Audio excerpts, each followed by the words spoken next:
exclusive news coming in on Zubeen Garg's death probe. The Assam Police have now handed over the second post-mortem report to Garg's wife, Garima Garg, following the first report, which was conducted in Singapore. A 9-member CID SIT actively probing the case, and the Assam government has also set up a judicial commission to examine the circumstances surrounding Zubeen Garg's death.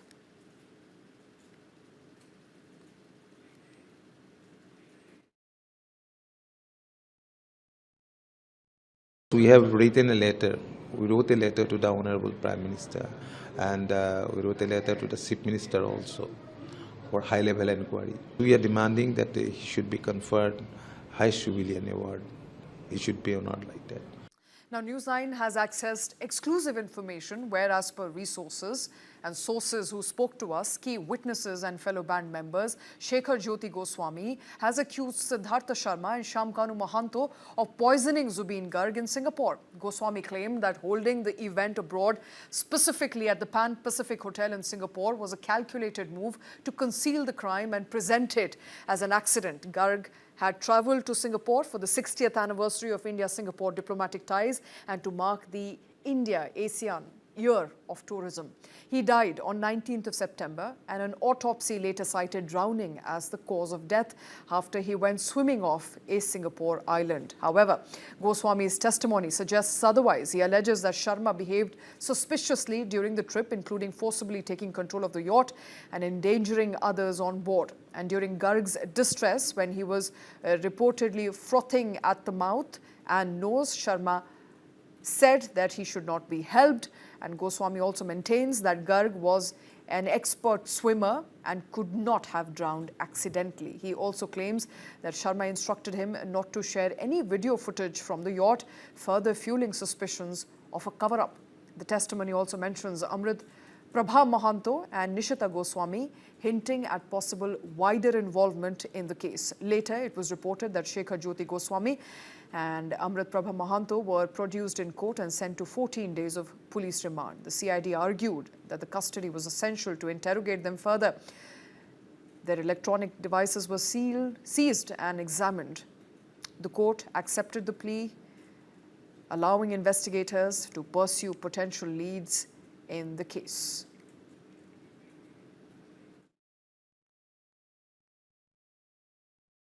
If someone has done something that wrong, then, and if someone proves to be guilty like that, the ultimate punishment should be given to that person. So whatever the government has decided, the legal system had decided, that must be really, in a right direction, because it's a case of Zubeen Garg. It's not for just another person. So I have deep faith in the legal system. They will do the right, everything needful they should do for Zubeen Garg's justice.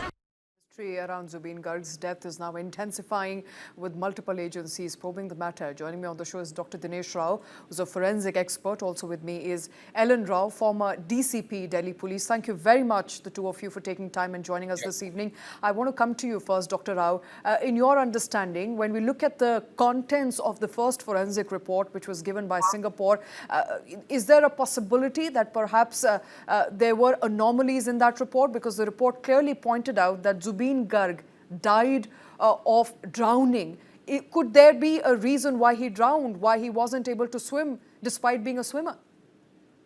Yeah, that's a very good observation, because it's well-known fact that he was a very good swimmer.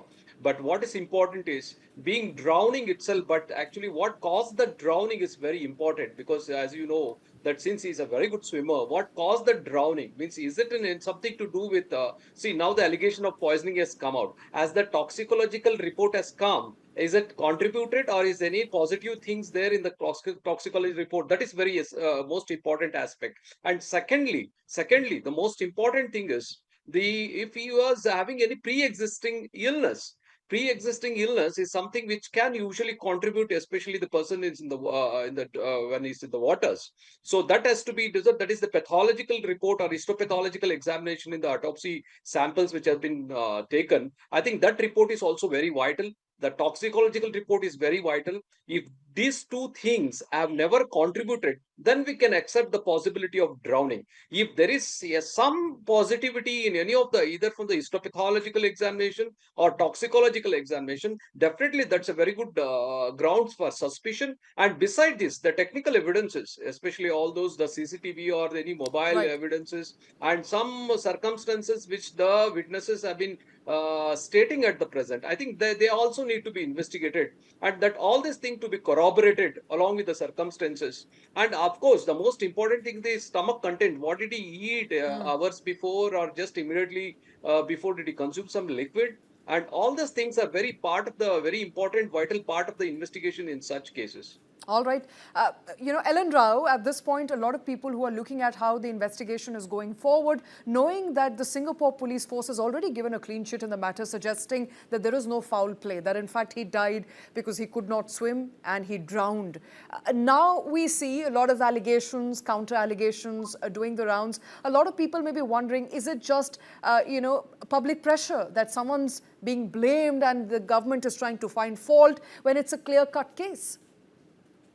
Good evening to all your viewers. This is really a very serious matter in which this person was down, stated to be down in that country, Singapore. Now, the investigation is very important, as Mr. Dr. Rao said, that the autopsy report, which clearly says that death is due to drowning, but with that drowning, so many other things are connected.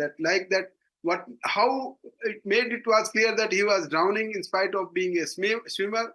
And secondly, the autopsy report also might have taken, if the viscera was taken, that is to be examined, whether it's not clear whether the viscera was preserved for that or not. In this case, I definitely suspect that if something suspicious is there, because the suspicion must be having some reasoning about that. And if there are reasoning about these suspects, then definitely the matter should be thoroughly investigated, not preferentially saying that only the reason of death, cause of death is shown as drowning, and he might have died because of drowning. That is not sufficient, because if there are suspicions, then all suspicions should be investigated by that investigating officer of Singapore police. And more probably in such type of cases, that CCTV footage are also very important, and the witnesses, examination of witnesses, what they see, what was the actual reason, how he drowned in spite of being swimmer. Was there any intoxication in his body? Was he was in drunk or something like that? He was unconscious like that. So many other things have to be ruled out during this investigation. Okay. I think that the probe should be done more thoroughly, in spite of giving on a clean sheet in this matter. All right. Now there are fresh allegations coming in, Dr. Rao, and we have the bandmate of Zubeen Garg, Shekhar Jyoti Goswami, levelling allegations against festival organizers, as well as the manager, his own manager, suggesting that perhaps they were responsible for poisoning him. My question to you is, when Singapore Police Force conducted an autopsy, in an autopsy, does a toxicology report also done and conducted, or is it separate? So does an autopsy also ensure that a toxicology is conducted on a person?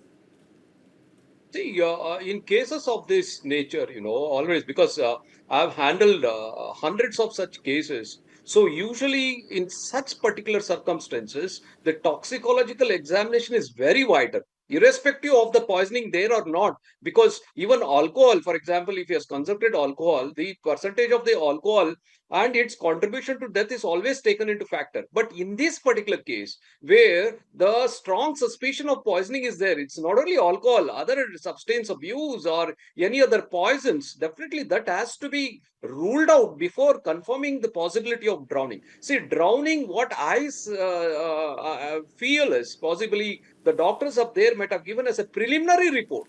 Until this availability of this toxicology report may take some few weeks, because all types of toxicological examination, especially the liquid chromatography examination, radioimmunoassays, all these things have to be done. It may take some time. And besides this, even the histopathological examination, because he might be suffering from diseases, is the toxicological thing plus the pre-existing diseases contributed to the drowning?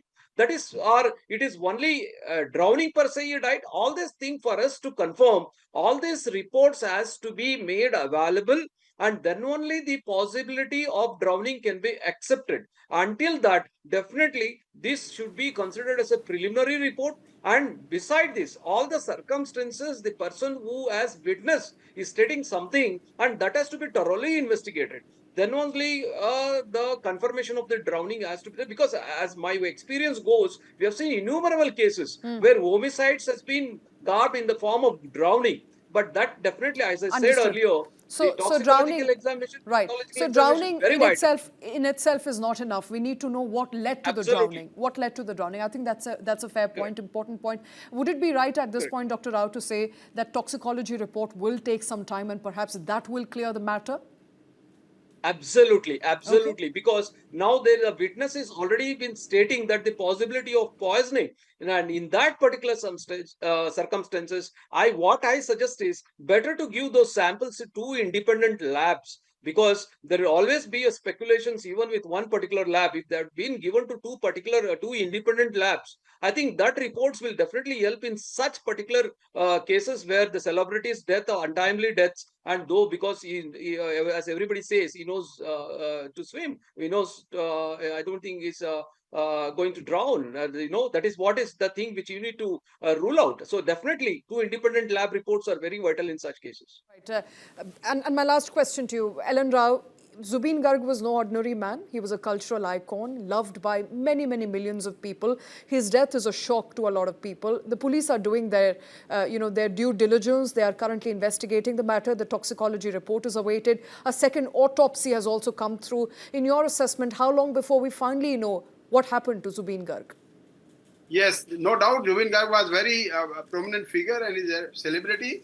And his death should not be taken as a very routine manner like that. In the Singapore police has given a clean sheet in that his death. Definitely toxicology report where the suspicion arises by the witnesses that he might have been intoxicated. Then that report of toxicology, that is chemical analysis report of his viscera, that is called stomach was. That is very important. That whether he was given some poison or whether he was in some intoxication, then all these things are to be corroborated with that autopsy report. After this thorough investigation, and I think that Singapore police is very fair, should be very fair in such type of investigation. Very experienced officers are there, but in this case they should take it very seriously, and after considering all the corroborative evidence, they should come to the final conclusion whether it was really a drowning or it was caused to be drowned. That so many other things are to be looked into during the investigation of this case. All right, Dr. Dinesh Rao, Ellen Rao, thank you very much, the two of you, for taking time out for joining us on that very crucial story. And my colleague brings us the latest as far as Zubeen Garg is concerned, what has transpired in the investigation so far, and where are we with the current set of allegations that have been made against the manager of Zubeen Garg as well as the festival organizer Shyamkanu Mahanta. Take a look.